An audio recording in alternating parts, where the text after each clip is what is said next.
সমাজের মধ্যে যারা দ্বীনের আলেম আছে, আলেম ওলামা যারা, এই আলেম ওলামাদের যারা সম্মান করে না, আল্লাহ রাসূল বলেন এরাও আমার উম্মত না। লাইসা মিন উম্মতি মান লাম ইউজিল্লা কাবীরানা ওয়া ইয়ারহাম সগীরানা ওয়া ইয়ালাম লিআলিমিনা হাক্কাহু। রাসূল বলতেছে ওইটা আমার উম্মত না, ওইটা গাদ্দার, যে সমাজের বড়কে সম্মান করে না, ছোটকে স্নেহ করে না। ওয়া ইয়ালাম লিআলিমিনা হাক্কাহু, আর দ্বীনের আলেম যারা তাদেরকে সম্মান করে না, আলেম ওলামাদের মর্যাদা করে না, তাদেরকে ভক্তি শ্রদ্ধা করে না, তারা আমার উম্মত না। কথা বুঝছেন? কেডা এত বেলাল কার বলা, মুখের বলা, এই আর কি আমাকে বাতি যান। কিন্তু বেলাল যে মুফতি সাহেব খবর আছে, বেলাল যে মাওলানা সাহেব খবর আছে, অমুকের ছেলে তমুকের ছেলে, আর এটা কেডা? রাসূল কত বড় ধমকি দিয়েছেন, আলেমদের মর্যাদা বোঝো, তাদের সম্মান করো। যদি উম্মত হতে চাও, যদি তুমি আলেমদের মর্যাদা না বোঝো, তাদের সম্মান না করো, তুমি আমার উম্মত না। রাসূল নিজে বলছেন, এগুলো সব হাদিস শুনাইতেছে। কত বড় কথা, কখনো খেয়াল করেছি? এজন্য আলেমদের সাথে সাধ্য অনুযায়ী তাদের শ্রদ্ধা করতে হবে। বয়সে যত ছোট হোক, সে মর্যাদায় বড়। এখানে বড়দের সম্মান করার মানে এই নয় যে শুধু বয়সে বড় যে তাকেই সম্মান করবে, এমন নয়। বরং মর্যাদায় বয়স কম কিন্তু পদমর্যাদায় সে বড়, তাকে সম্মান করতে হবে আমাকে। যদি সম্মান না করি, তো রাসূল বলেছে আমার উম্মত না।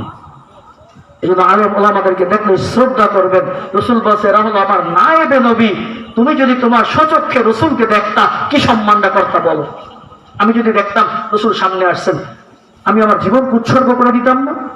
রাসূল বলছে আমাকে দেখো নাই, আমার নায়েব মানে আমি নাই, আমার মতো যারা, তাদেরকে তোমাদের সামনে আমি রেখে যাচ্ছি।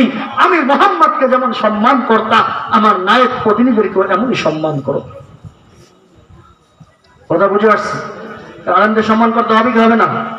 ইমাম সাহেব একবেলা নামাজ পড়াইতে আসে নাই, এই যে শুরু হয়ে গেছে মুসল্লিরা, আরে খাইছেন, এই যে একটা ইমাম হইল, মাসে 14 দিন থাকে না, 15 দিন থাকে না, এই যে সমালোচনা শুরু হয়ে গেছে। ওরা মানুষ না, ছুটির প্রয়োজন নেই, 5 ওয়াক্ত তার থাকতেই হবে। মোটামুটি মাস শেষ হইলে ছুটির সময় মোটে হয় না, ইমাম সাহেবের ছুটির সময় মোটেও হয় না। অথচ নিয়োগ দেওয়ার সময় বলছে মাসে আপনি ছুটি কাটাবেন 4 দিন 5 দিন। যখনই ছুটিতে যায় কি বলে, ছুটির সময় হয়ে গেছে তো তাড়াতাড়ি, মাস কেমনে যেতে আর পায় না। সুযোগ পাইলে একটু বকাবাজি করতেও ছাড়ি না।